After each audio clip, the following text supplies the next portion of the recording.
of Gurudev. Tonight we'll see Karma Parayanaya Namaha. We'll chant from Angla Bhasha Viduttamaya Namaha. We'll chant a few names which we saw already and add one more tonight. Om Angla Bhasha Viduttamaya Namaha. Om Angla Bhasha Viduttamaya Namaha. Om Ishwaraya Namaha. Om Ishwaraya Namaha. Om Utsahavardhakaya Namaha. Om Uttahaya Namaha. Om Udarahridayaya Namaha. Om Udarahridayaya Namaha. Om Ekasmai Namaha. Om Ekasmai Namaha. Om Omkarvide Namaha. Om Omkarvide Namaha. Om Karunasagaraya Namaha.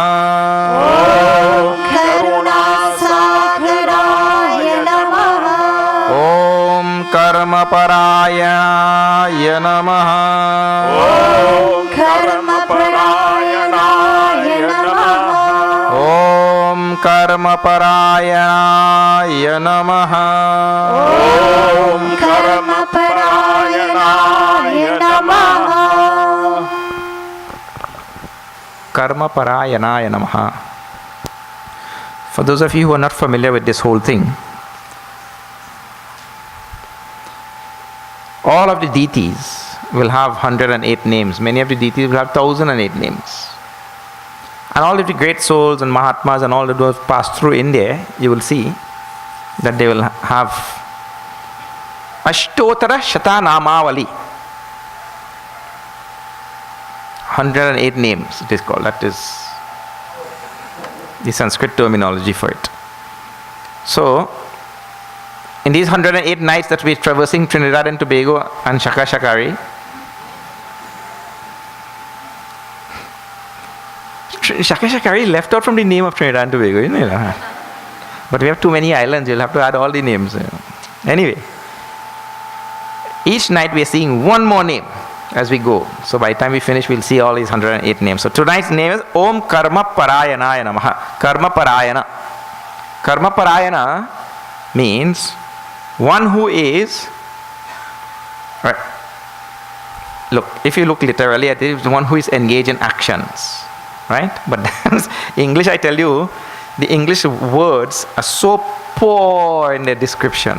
It is so, but niras. Niras means with no ras, no nectar, like no sweetness. Niras, English words. And when you see a Sanskrit word, that word comes packed with so many meanings inside. There's so much of things to unravel in that word. Karma Parayanaya Namaha. It means, first of all, one who is engaged in actions, right? But when it's Karma Parayana, it means he has become a master of those actions, meaning to say that those actions will not bind him, those actions will free him. It means he is doing selfless actions. We do selfish actions. We also engage in actions all day, isn't it? So then we also will be called Karma Parayana Namaha. Karma Parayana. But we are not called like that. Nobody calls us Karma Parayana. Hari Om Karma Parayana, how are you doing now? Nobody tells. They don't call us like that. They call all sorts of other names. Hey, stupidity, where are you going? Like that, they'll call us like that. Karma Parayana means first, he's engaged in actions, like all of us are engaged in actions. But he's engaged in actions in a special way, which we are not engaged in. It means to say, he has really crossed over the mire of bondage. And he's performing actions in a free way, action that will retain his freedom, action that is going to bring universal benefit. We only bring benefit to a little belly, right? Well, big belly, some people, depends on who it is. But we only bring benefit to our own belly like that. You see? So, karma parayana means he is a master of actions. Every action, every stroke is a stroke of mastery. His actions are like that. So that type of person, this name is given. Master of actions, and so engage in doing this type of actions all day for the benefit of humanity. Salutations to the one who is engaged in, and see in bracket they put service there. Because such an action is always for the benefit of others. Saints and Mahatmas never act for themselves.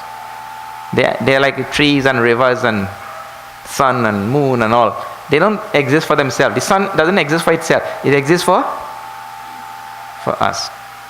So saints and Mahatmas are like that. Karma parayana namaha. Okay. Then we are seeing Srimad Bhagavad Gita, and last night when we left it in chapter 2, around verse number 52, 53, like that.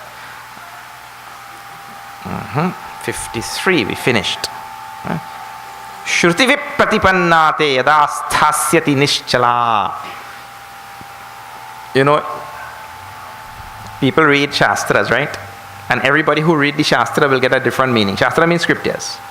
This person will read the scripture and he'll get a different meaning. That one will read the scripture and get a different meaning. And the other one will read the scripture and get a different meaning. So, if you don't belong to a sampradaya that tells you the meaning of that text, you will be confused like anything.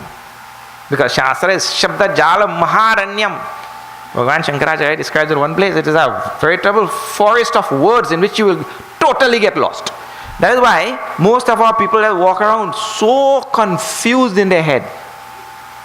Because we lost the tradition of sampradaya. When we came over Kalapani, we came here, there is no such thing as a sampradaya. Like for example, if you lived in India, you will have an opportunity to attend Chinmaya Mission Satsang, and Swami Tapovanji Maharaj will teach Gita to Gurudev. Gurudev will teach to Swami Tejomayanji. Swami Tejomayanji will teach to, or Gurudev will teach to all of us, and we'll come and teach. So that is coming on for what we call a sampradaya. So Swami Tapovanji established the correct meaning of the Bhagavad Gita for this sampradaya. So that is taught in that orderly fashion, right? Or if you don't go to Chinmaya Mission, you go to Ramakrishna Mission. If you don't go to Ramakrishna Mission, you go to some other Sri Ravi Shankar Mission, or you go to Ammachi's Mission, or you go to Sai Baba Mission, but you will belong to some sampradaya, right? And where proper teaching and proper interpretation of the Shastras will be given in accordance with that sampradaya. Chaitanya Mahaprabhu will interpret the Gita like this. Shankaracharya will interpret the Gita like this. Ramanujacharya will interpret the Gita like this. It doesn't matter. Once you belong to that sampradaya, it is like today they teach us mathematics in school here, but there is something called Vedic mathematics. But it doesn't matter which one you follow because you will get the same answer. Correct or not? You follow Vedic mathematics or you follow this conventional mathematics which we have here today, which of course is long method, but you will derive the same answer. So if you belong to Ramanujacharya, Madhavacharya, Chaitanya Mahaprabhu, Shankaracharya, but you have to belong to some sampradaya. If you don't, you will be totally confused. And voila, that is what we have in Trinidad and Tobago. Yeah, lost like anything. Correct. Emily knows. We lost like anything because we don't belong to any. How our training has been here for 170 years. Let me tell you how. You pick up a little scrap and bit here. You pick up a little scrap and bit there, you pick up a little scrap and bit there, and you don't know where any of it fits. That's like you get a puzzle, and you have to make that puzzle and you have to put that together, and you have no pitié. You have to have a pitié on the side, right? Then you won't know how to put that puzzle together, but you only had the puzzle and you have no pitié. So a little scrap and bit here, this is how our training has been for 170 years, and it's still going on like that today.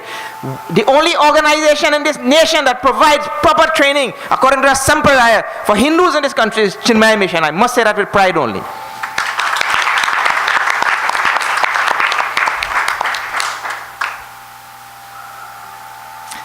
And that is because of the grace of this great Mahatma who came here in 1965, Swami Chinmayananda.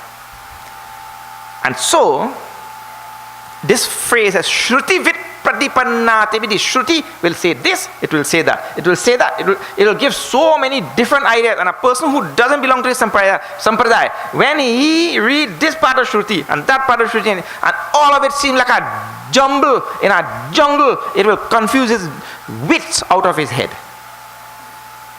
Shabda jalam maharanyam. It's a net of words like a forest. You'll get lost inside, you'll not know how to come out. That is why it's amazing in this country. We Pandits that teach Christianity. Because he confused like anything. I have been to many a funeral and I hear the Pandit saying, well, the deceased, the man who died, right? Well, our deceased has now gone to rest with his Lord. He has gone to rest with his Lord. He has reached Bhagwan. That is Christianity. That is not Hinduism. Hinduism is, that fellow is born in some other body. Unless he was a Mahatma. In which case the Pandit will not be doing funeral there. There is no chance.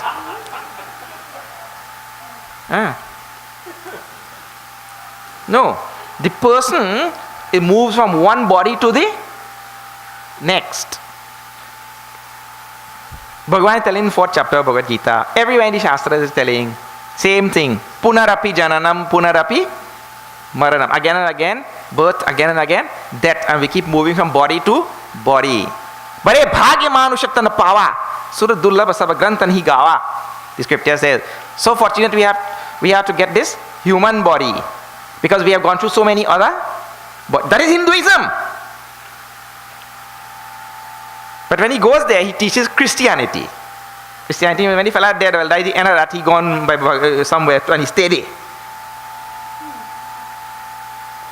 No training, that's what I'm telling you. So properly we have to, the scripture has order, orderliness. It has common threads running through that, and the sampradaya will teach that thing properly. Yeah?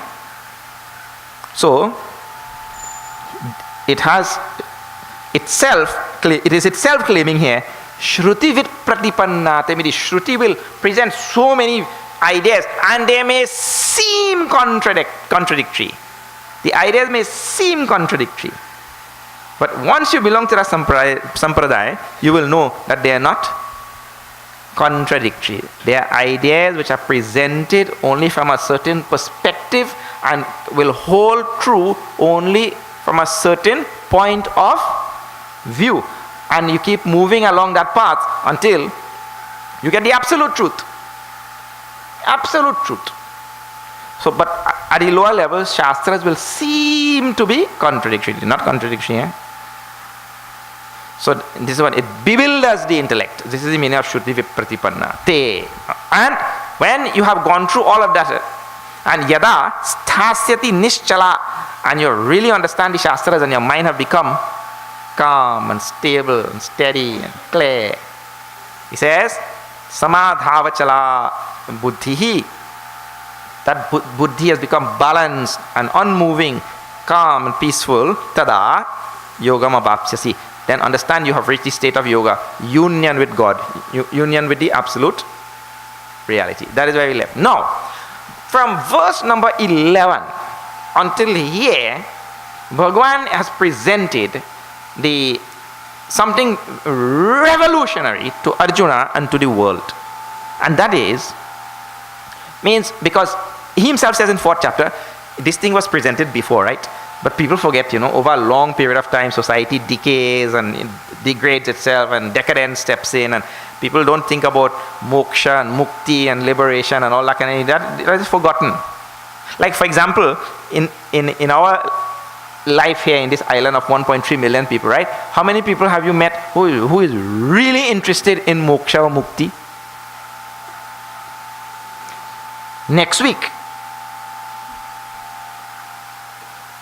Monday and Tuesday, I want you to ask that question to the 1.3 million people in Trinidad. How many people interested in moksha? Ask especially on those days. Then you will see. Moksha take back seat. Something else take front seat. That means to say, people not interested in this thing because the society over a long period of time, they forgot. So Bhagavan is presenting what is seemingly a revolutionary idea, which he himself said, I had presented before, but society forgot. So it appears as though it's now a revolutionary thing. But it is as old as the hills. It is not revolutionary. It is just that because society forgot all about it, then it seems revolutionary. And this is the idea of moksha, mukti, that I will use this lifetime to come out from the cycle of birth and death, and I want nothing else. I want to come out from the cycle of birth and death. That type of passion Bhagavan is trying to instill in Arjuna. And then he glorifies this yogi, this person who has reached this state. The one who has reached the state of realization. He's talking about reaching that state here. Yogam avapsyasi. The person will reach that state of yoga. And in previous verses also, he becomes fit for moksha. All such words he's using. So Arjuna wants to know now, and this is where today's discourse is going to go. Arjuna wants to know now about the gunas, lakshanas, behavior, qualities, characteristics, traits, behavior, and all such things of a realized soul, and a Mahatma, an enlightened being. How exactly do they live? This is the question Arjuna puts now, which Bhagavan is going to answer. See Arjuna's question. Arjuna uvacha. Arjuna uvacha. Stita prajnasya ka bhasha. Stita prajnasya ka bhasha. Samadhisthasya keshava. Samadhisthasya keshava. Stita dhi kim prabhasheta. Stithadhi kim prabhasheta. Kimasita vrajeta kim. Kimasita vrajeta kim. Kimasita vrajeta kim. Stita prajnasya, because Bhagavan is talking about a stita prajna whose mind is established in knowledge, whose mind is established in knowledge of God, established in knowledge of the reality. He's called stita prajna. Kalbhasha. How would you describe? He's asking. How would you describe such a person? This person who is samadhisthasya, okay, Shava, who is samadhistha. Samadhistha means one who is staying in the state of samadhi, who is staying in a state of pure balance and equilibrium and oneness with God. That person who is staying in that state. How you will describe it? Oh Prabhu. Sthita bhihi, whose intellect has become absolutely still and tranquil, peaceful, whose intellect is not wavering here and there and going on to thinking about worldly things, but whose intellect is absorbed in the absolute reality. Sthita bhihi. That person, how will you describe him? Kimasita. How does he sit? He sits in a special. Arjuna, his curiosity is really, really, I like his curiosity. His curiosity is cute. You want to know, this person, Kim Prabhasheta, how does he speak? A Mahatma, a realized soul, how does he speak? How does he sit? Vrajeta Kim, how does he walk?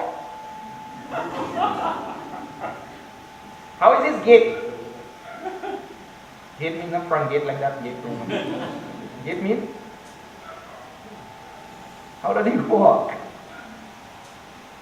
In other words, Arjuna wants to know all this summarizes.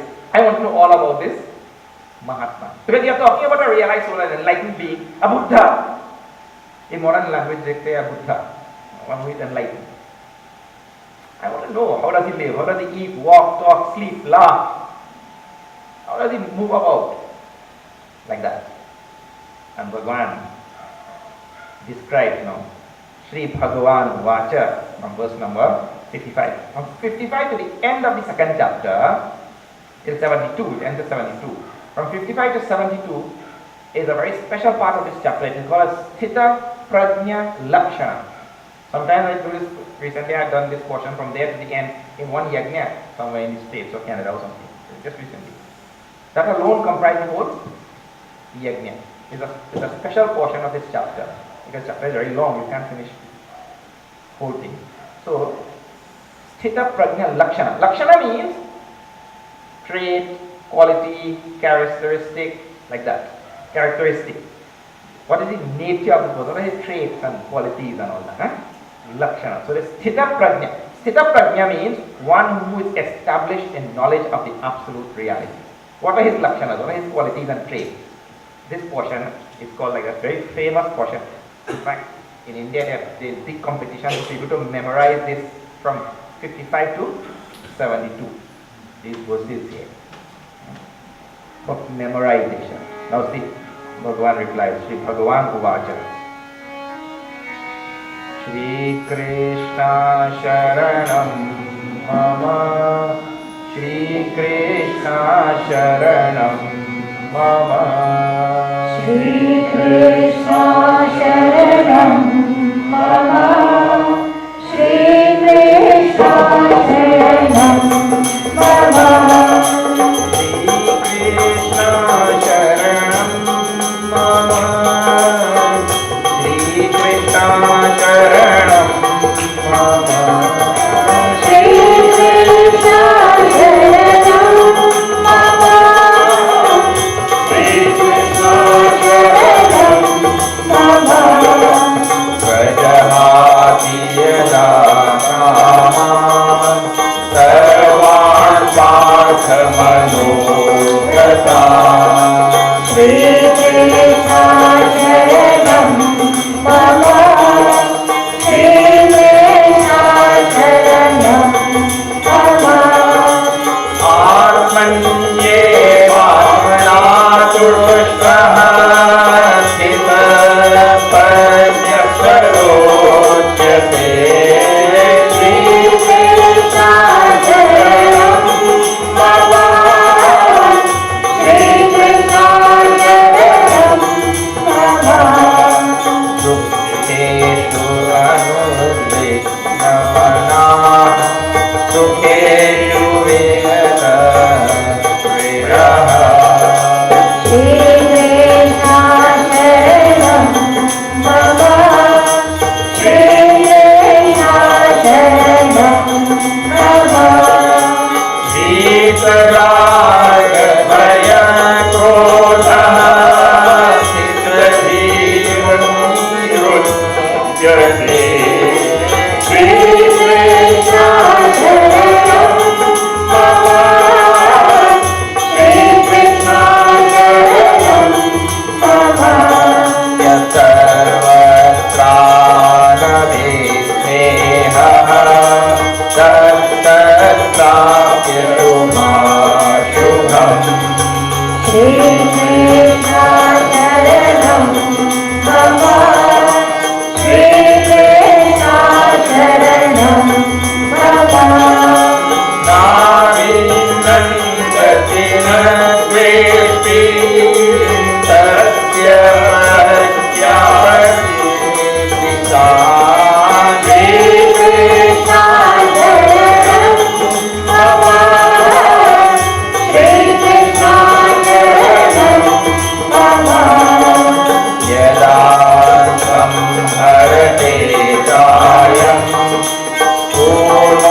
Purnokaniva sarvajah Shri Krishna Sharanam Mama, Shri Krishna Sharanam Mama, Inyani priyadevyaha Tatya pratyapatita Shri Krishna Sharanam Mama, Shri Krishna Sharanam Mama, Shri Krishna Sharanam Mama Shri Krishna Sharanam Mama Shri Krishna Sharanam Mama, Shri Krishna Sharanam Mama.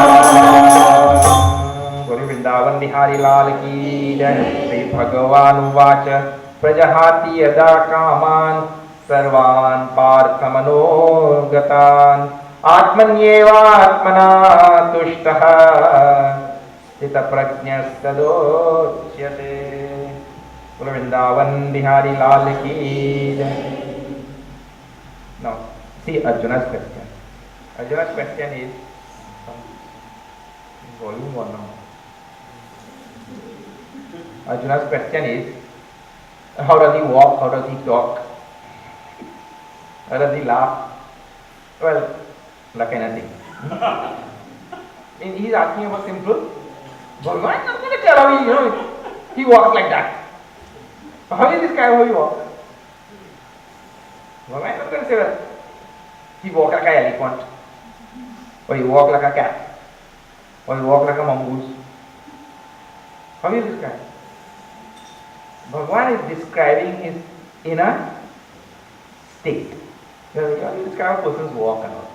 He is describing his inner state. And that is what is important. You see? So Bhagavan starts with it.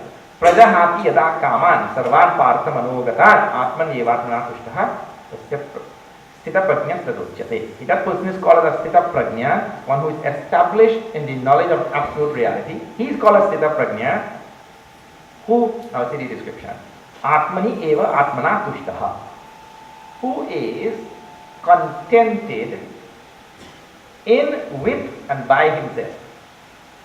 He is contented in his own self, he is contented with himself, and he is contented by himself. Is I good man? I know why I'm look on board, I okay. Like that. I remember we go to do pranam to Gurudev. Gurudev, Hari Om, pranam. We'll bow and touch his feet and all that kind of thing. Then we'll sit down and gaze. We'll look at Gurudev. We'll be looking at a Mahatma is everything. We'll just look. Then I'll say, for instance, okay Gurudev, I'm going now. Gurudev says, thank you.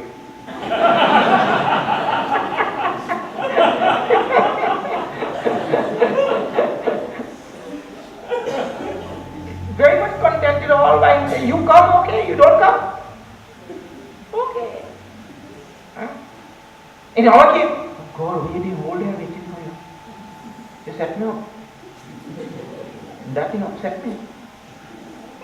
But when I get set up, I get upset. If some other person is not there and all, we get really lost and. But he is contented with himself by Atmani eva Atmana Tushna. I mean, in himself, by himself, he is. This is the first mark of a enlightened soul, Mahatma. He good, I good. You want nothing? No. One foreigner from Trinidad, and they came in a restaurant and they were giving food. And you know Trinidad, when after you've done it, then they'll bring all kind of other things. Your belly done full, then they bring in, yeah, all kind of thing, and then whole meal glass, and then ice cream, all kind of things. So they bring in for you. No, me one, I good. Now me one. Okay, take a toothpick. No, my belly full. Like that. So this is a person who is. This is a nice phrase I love. Actually, some years ago, we had a Swami's conference in India. All Swamis. We had to talk on this phrase. Atmani eva atmana tushtaha. By myself, through myself, I good man. You will learn to be like that. You will be the happiest person in this world. But we never good by ourselves. We never like to keep our own company. We always like to keep company of others. Gurudev used to say, if you cannot keep your own company, please do not inflict it on others.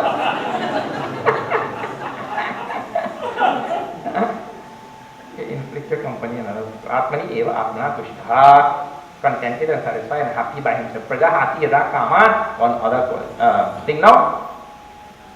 Sarvan partha manogatan. That is one quality. From his mind, all desires for anything, all desires have gone away from his mind. Removed all desires from his mind. So, what is going on in his mind? Now people say, this is an impossible thing, right? So we say, no, Because they say anything that we do, you have to have a desire first before you do it. So the Mahatma does nothing. If we see him acting all day, so any action that is done, Manu was written in Manusmriti, Yat karoti kinchit tat tat kamasi cheshita. That means that thing is done in pursuit of some calm and desire only. Anything we do. When I am talking to you today, that is only because of some desire. Well, I desire to spread the knowledge of Bhagavad Gita to fulfill my work to my Guru. I told my Guru I will go and teach it. So I desire to fulfill that word which I gave. So therefore I am. So some desire must be there behind every action. You are listening to me, there's some desire has to be behind that too. So now we see Mahatmas doing so many things. So then they also must have some desire. Hey, they say, Prajahati yada kaman sarvan. All kamas desire are gone away from their heart. But how do we actions then? We say, no. See, you have to understand the state of Mahatma. Mahatma has given up his own individual ego, and it is Ishvara who is functioning through that equipment. Ishvara is functioning through that body, mind and intellect. So if that Mahatma is doing any action, it is only Ishvara who is directing all of those actions. Our actions are directed by our own individual personal desires, cravings and longings. I desire this, I crave that, I want that, I want the other thing, right? So based on that, our actions follow. His action doesn't follow like that. His actions are all guided by Ishvara. There is no personal desire. That is the idea. So Prajahati yada kama means he has emptied his own mind of personal desires and let the desires of Ishvara function. So Ishvara wants this to be done, Ishvara wants that to be done. Ishvara wants a renaissance in Bhagavad Gita. So he sent Gurudev. You see, Bhagavad Gita as though it is not existing. He wants the world to know that here is Bhagavad Gita, here is the absolute knowledge of the Upanishads condensed in Bhagavad Gita. He wants the world to know that. So he sends a great Mahatma and he works through that Mahatma. So personal desires only. Prajahati yada kaman sarvan partha manogata. All from his mind, all personal desires have gone. Dukheshu anupignavanaha sukheshu vigatastrihaha. And how else he lives, how he works, how he conducts himself in this world. He says, when there is any dukkha, means any bad thing that happens. What you and I will call bad. He says, anupignavanaha. His mind never gets disturbed by that. I saw that 1,000 times in Gurudev. 1,000 times. His mind will not be disturbed by anything.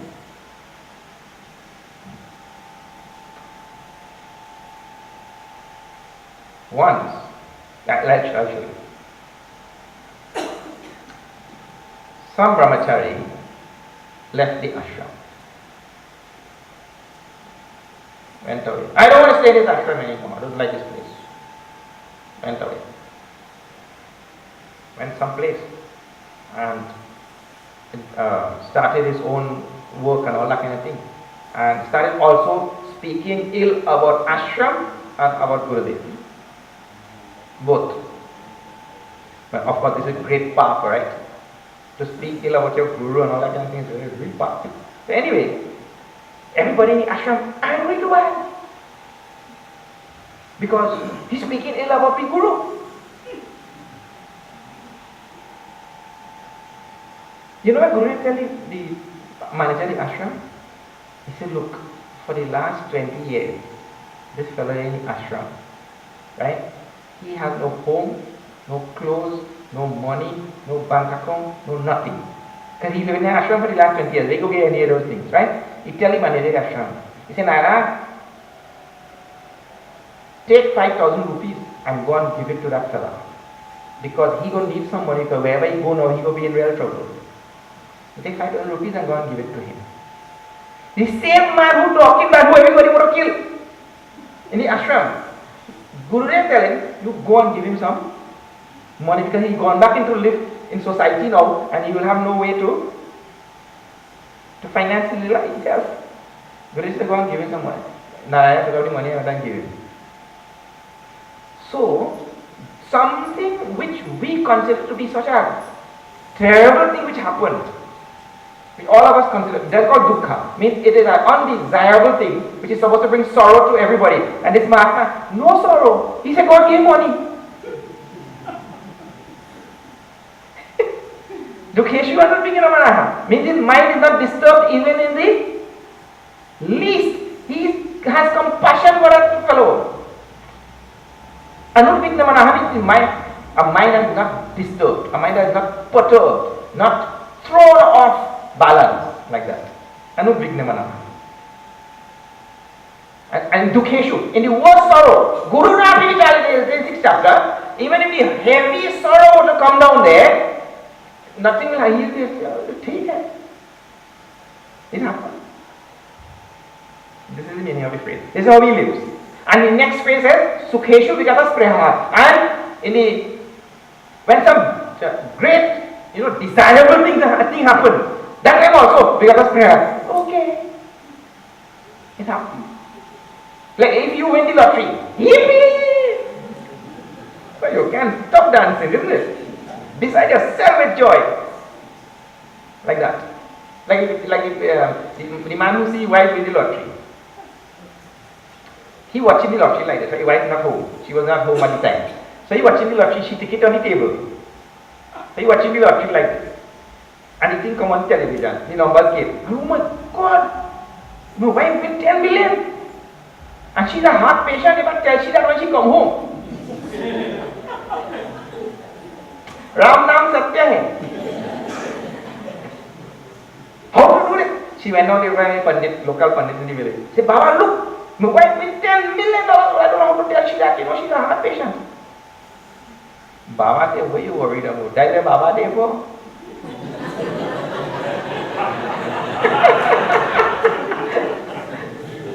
When she comes and she, I will tell she. So when the wife come home, husband says, go quick. Baba want to see you there. So she come by Baba. Baba, I asking you a hypothetical question. Not a real question. A hypothetical question. Suppose you win the lottery for $10 million. What are you going to do? What? 10 million? Baba, I will give half to you. Baba can have a revolt over here.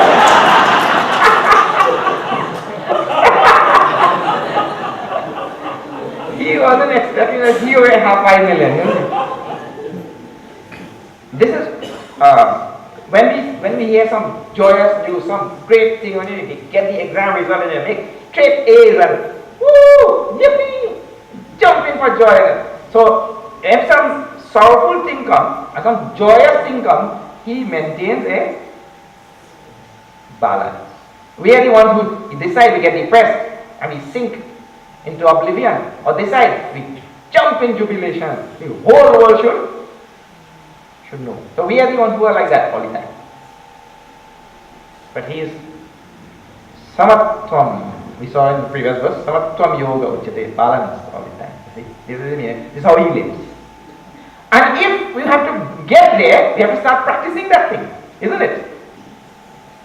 See? And if you really do a little bit of thought into this, you will see that really it is best that we live like that. Because if you jump in the boxing ring, somebody go, somebody go box you. One fellow, and he see this boxing going on, He said, "That good thing, I want to learn that." He gone by a teacher. Teacher said, "I want to learn boxing." Teacher said, "Really?" He said, "We have 2 gloves they put on. Come box with me." So he tried to box the teacher now. Teacher gave him about 10, he fall down in the ground after getting about 10 like that. The teacher said, "Get up." He said, "You have any question?" He said, "Yes, sir." You teach this thing by correspondence course?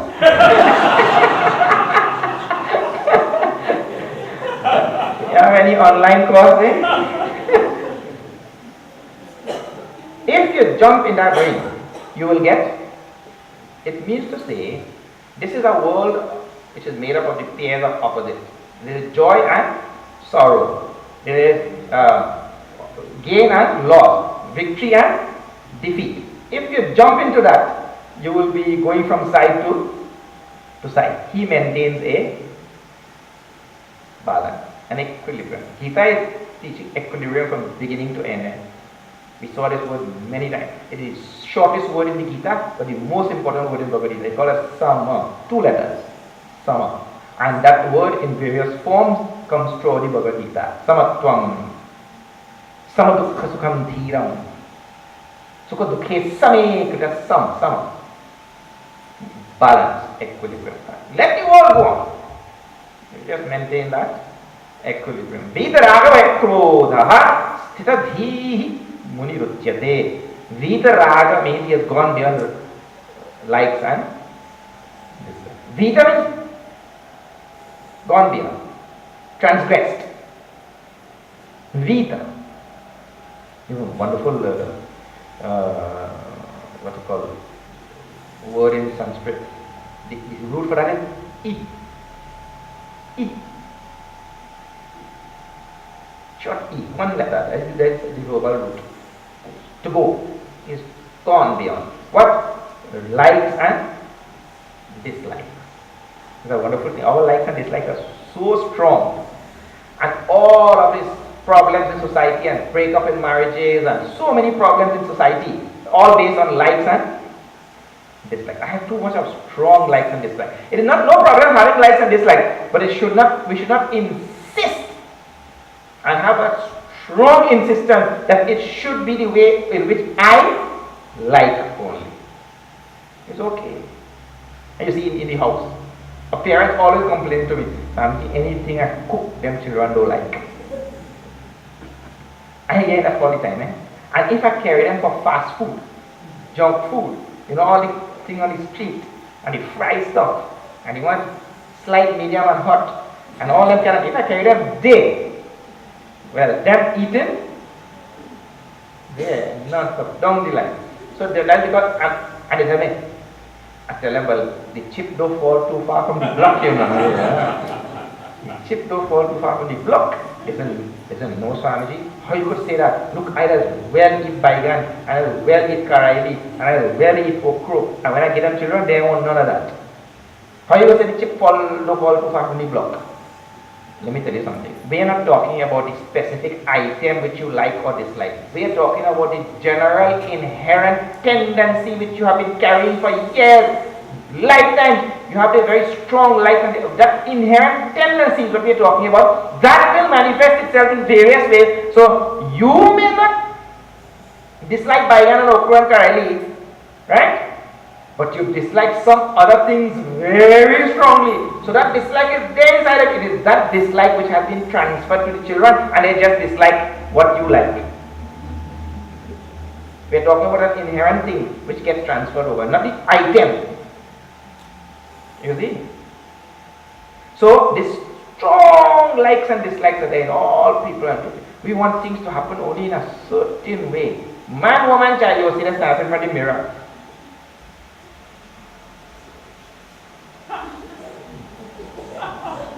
And they'll say, I want that to be in a certain way.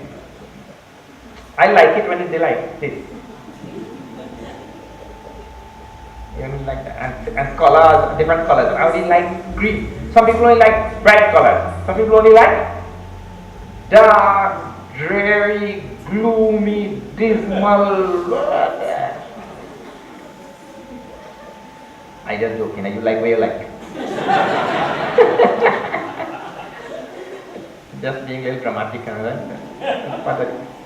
so the world is full of likes and dislikes, and that is okay until it becomes we become insistent on our likes and dislikes. It causes a lot of trouble. But just recently, just to tell you, that means I may have learned about this thing to some extent from some previous life and all. I was just in Toronto last week. So, when children go by Mora, Mora like to cook. What do they do? Now she must be listening to this too. Just put on the radio there. Something she cook. But here she comment. Yeah, he go eat that. He don't eat anything. Talking about? She know that. She didn't eat para. He go eat that. So she know which one of she children go eat anything. But she knows some other children where she have. But if them again where they like. Well, yeah. So it have that in the family. And you know that is there in all family. So, Bhagavan is describing this Chitta Prajna. He's gone beyond his likes and dislikes and all that kind of thing. Anything you put on the plate, they heal.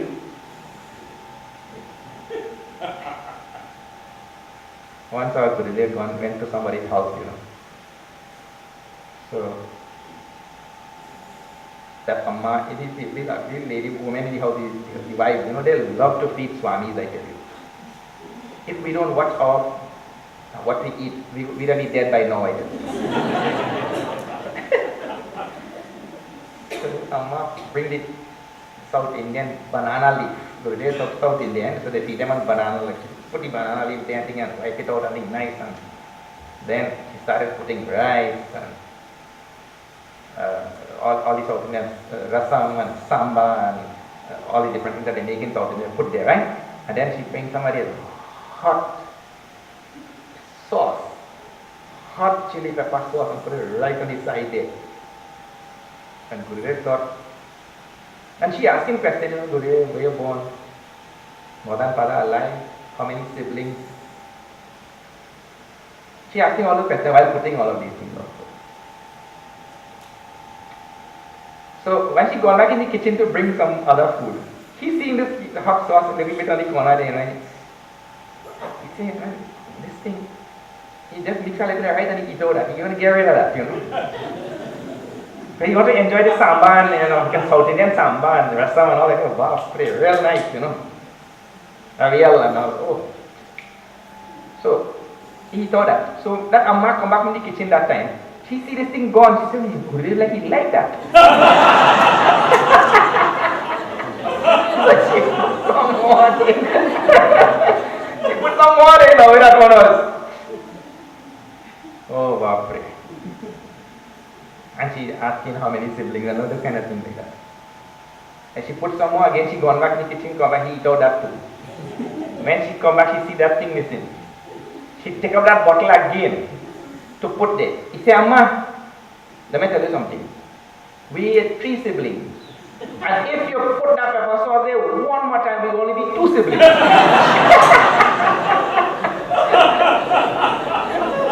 That will be the end of that. So, our likes and our dislikes, what we like and what we don't like and all that kind of thing, he will do this Mahatma will do this for joke and for fun. But we have some serious likes and dislikes when it comes to those kind of things. And with everything, you see, when people go to buy their cars and all, like only this type of car, this type of name. I tell you, people like certain type of numbers too. They will wait till the series change, The bike can't keep it in. And when the series change, you can't get the first series. So you have that series for a long time. And one man tell me, what? PAL999, me a buy no car like that, next day the series change. He want to buy one. How will people like? But does it make no difference to the performance of the car? Absolutely immaterial, isn't it? The performance of the car and what it was meant for. But see how people like and dislike come in everything. Actually, the whole world is running by likes and dislike. Vita Bhaya also is going beyond all fear. And Mahatma's fear nothing. Absolutely fearless. This topic again will come. 16th chapter. Abhayam Sattvam Shuddhi. Gita 8th chapter again will come. Fear drives people to do all sorts of crazy things. But Vita Bhaya, Vita Krodha, one beyond all anger also, no anger. If ever any Mahatma ever seemingly shout at you or get angry with you seemingly, it is because only that to reform you. He himself doesn't get angry. Veda krodha sthita dhihi muni. That muni, that sage, is called as one with stable intellect. Yasarvatra anavisneha tat prapya shubha shubham. See, last night we were telling, last night you were not there, that means that you, last night Bhagavan used the phrase Sukrita Dushkrita. Sukrita Dushkrita Tyaktva, having given up both what we call good and bad. Because for us some things are good, and you know what is good for one man, the next man will think that thing bad. And what is bad for one man, the next man will think that thing good. So good and bad, all things relative only. For Mahatma there is no such thing as good and bad. So therefore this phrase comes here. Shubha and Ashubha. Auspicious, inauspicious. Both of them, he is fine. So auspicious and inauspicious based on our judgment, ordinary people. For him, both are fine. So it says here, Anavisneha tat prapya, whether he gets something as Shubha, prapya means acquire, got, obtain. Shubha or Ashubha. Auspicious or inauspicious. It's all the same. When he sees one Mahatma was coming from Ganga, and there was somebody who disliked him. So whatever in this world, no matter who you are, there will be some people who dislike you. Even Bhagavan Ram or Krishna hated Krishna. Ravan hated. Some people will be like that. They will hate. So this Mahatma, somebody didn't like him. So that Mahatma took a bath in the Ganga and he was coming. This fellow spit on him. So he felt, well, I became defiled, I am going to do puja, I have to go back and take another bath. You can't go and do puja with spit on you. He went back and took another bath in Ganga. This fellow again spit on him.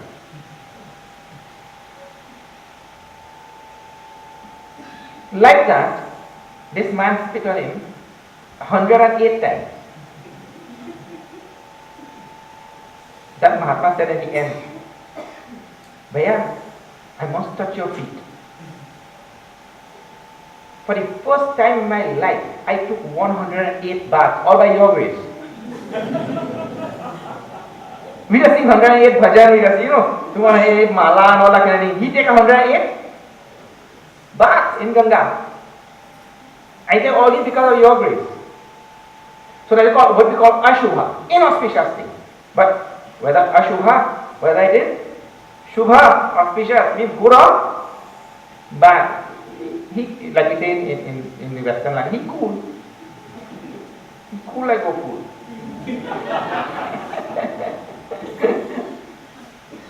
Good to go. This is the meaning of it. So this is how Mahatma lives. So because Arjuna is asking this thing, how does the Mahatma conduct himself? Avinandati na dveshti, tasya prajna pratishtita, na avinandati na dveshti. He doesn't rejoice and praise some and hate others. Everybody good for him. Everybody cool. Mahatma, one Mahatma, Sanatana Goswami, he was making chapati. Somebody gave him a little bit of flour like this.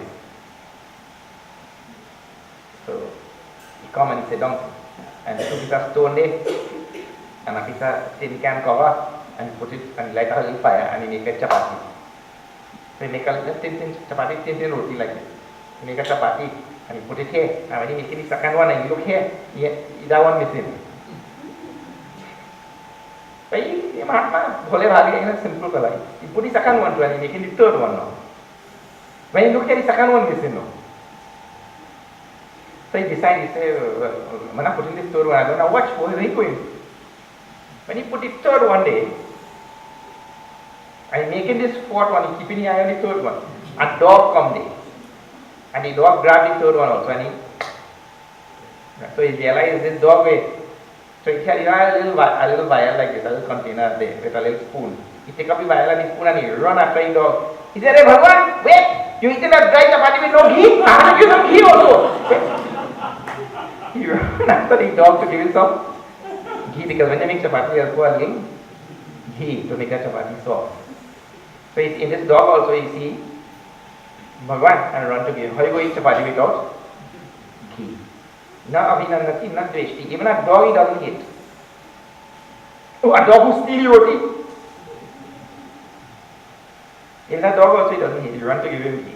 This is how the Mahatma lives. Na abhinandati, na dveshti. Yada samharate chayam. This is a nice verse, very famous verse.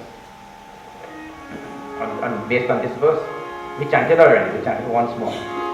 Yada samharate chayam. Gurmogani vasarvashaha. Indriyani indriyarthebhyah.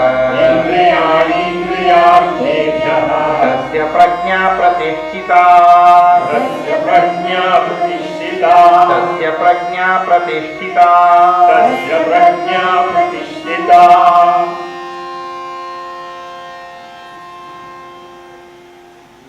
He says, my dear Arjuna, understand that you have reached that state of a Mahatma when Yada, it begins with Yada. When Samharate cha ayam kurmaha iva angani sarvashaha. When, like a turtle, kurma means a turtle. Understand that you have reached that state when, like a turtle, you are able to withdraw all of your senses. This turtle withdraw its head, 4 legs, and tail. And some people wonder whether turtles have tails. They have tail. When, like a turtle, you are able to withdraw all your limbs like that and keep them put inside. Means all our senses, they are like limbs. So when we are able to withdraw all our senses and stay happily inside, basking in the glory of self-realization, that time you have reached. And when the senses crave and pine and long to go out, you can't do it out. Wi-Fi and smartphone and tablet. This type of tablet, not that type or that type of tablet. This type of people and see, what happened to the Wi-Fi? And you're getting jittery on edge. And all the pulling some strings in. Some of the apps are all in edge. You're getting on edge. Microsoft Edge. Anyway, so they think me annoying. Very hardly know what edge I'm thinking. So that person who is able to withdraw all of his senses and so independent, I'm not dependent on all of these things.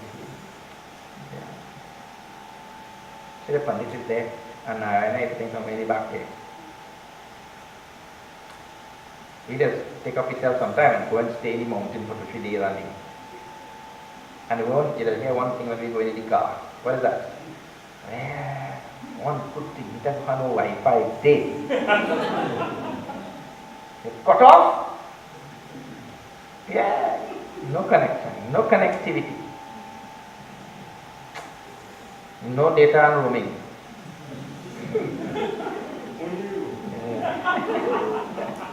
Yeah. So he says, like a turtle, we are able to withdraw all our senses and stay put inside. Indriyani indriyarthebhyah. The senses withdrawn from their sense objects. Because the eyes like colors and forms, the ears like nice sounds, the tongue like, he's the best. The tongue, he's the master among all of them. That fellow, man, Bhagavan really make this tongue, I tell you. He's the boss. He's the rudder that steers the entire ship of existence. Tongue. So all of them, Indriyani, Indriyarthebhyah, withdrawing them from their respective sense objects and keeping them inside. Tasya prajna pratisthita. That person is called Sthita Prajna. He is called the enlightened one who is able to do that. This is how he lives. He withdraws his senses from all of these things outside. One more verse we'll see. And Shri Krishna Sharanam Mama Shri Krishna Krishna Sharanam Mama. Shri Krishna Sharanam Mama. Shri Krishna Sharanam Mama. Shri Krishna Sharanam Mama. Shri Krishna Sharanam Mama. Shri Krishna Sharanam Mama. Shri Krishna Sharanam Mama.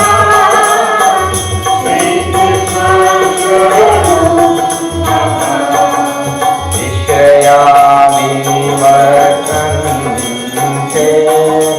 Niraharasya Dehinah. Shri Krishna Sharanam Mama. Shri Krishna Sharanam Mama. Rasavajam Rasosya Param Drishwan Nivartate. Shri Krishna Sharanam Mama. Shri Krishna Sharanam Mama. Shri Krishna Sharanam Mama. Shri Krishna Sharanam Mama. Shri Krishna Sharanam Mama. Shri Krishna Sharanam Mama. Vishayaha.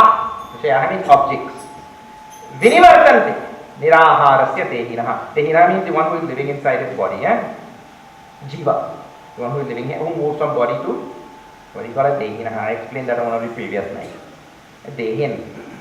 The one who is dwelling inside. That Dehin, who is inside, Dehin is singular. Who is inside, who is Niraharasya. Nirahara means who is self-controlled. The one who is really controlled, like just now what we spoken about, pulling all the senses. He's called a Niraharasya. Nirahara. Literally, Nirahara means who doesn't eat. So then how does it do self-control? What is the connection between, if the literal meaning of the word is who doesn't eat? What have to do with self-control? Well, here, what is meant by eating is, we eat through all our senses. We have 5 senses. So we are eating through our eyes. We are eating through our air. We are eating through our tongue. We are eating through our skin. Like when you go in the store there and you rub your skin around a nice teddy bear. Right? You're eating through your skin. That is the meaning here. See how wonderful the Sanskrit word is and how it is used. Literally means one who doesn't eat, means one who has controlled all of the senses, and so he is not going on. So our senses are forced to go on consuming the whole day. The senses go on consuming. So he says that person who has controlled those senses, and what happens to him? When objects of the world come, they realize, well, I'm not being entertained by this fellow, so they go back. You know that if somebody is talking to you and you ignore them, what they'll leave. So when objects of the world approach this self-controlled person, the objects, they turn back. They means to say, now that's all metaphorical language. It means to say they have no effect on him. Rasavarjam rasaha api asya param drishtva nivartate. And when that person sees the absolute reality, that Mahatma sees the absolute reality, realizes the self, what happens to him? Rasavarjam rasaha api vinivartante. Means that vinivartante means that also same word. The lingering taste for any object, that also goes away. Any lingering taste or any residual taste for any worldly object, that leaves him. There is the sage who has, that is like I tell you something. If you get 1 spoon of the best ice cream in the world, well, that makes you so happy, right? But suppose somebody is bringing a spoon of that ice cream for you from over there, and before that person can bring that spoon of ice cream, this man gives you a bucket of the whole ice cream. What are you going to do with that spoon after that? You want any food? So this person who is getting some bliss, little bit of bliss from the worldly objects, you eat this ice cream, you eat this baigani, you eat that aloo pie, you eat that thing, you get a little bliss there, you get a little bliss here. You get a little bliss all about. And you get the ocean of bliss. What are you going to do with this? Little thing. The thirst for this little bliss here, little bliss there, that also will go away. Rasavarjam raso apyasya paramdishkari vartate, that goes away. Any worldly thing goes away, you see. And he is basking in the bliss of his own self.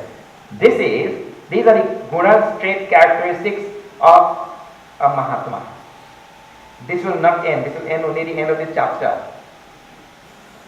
Tomorrow Bhagavan will tell. We'll see that.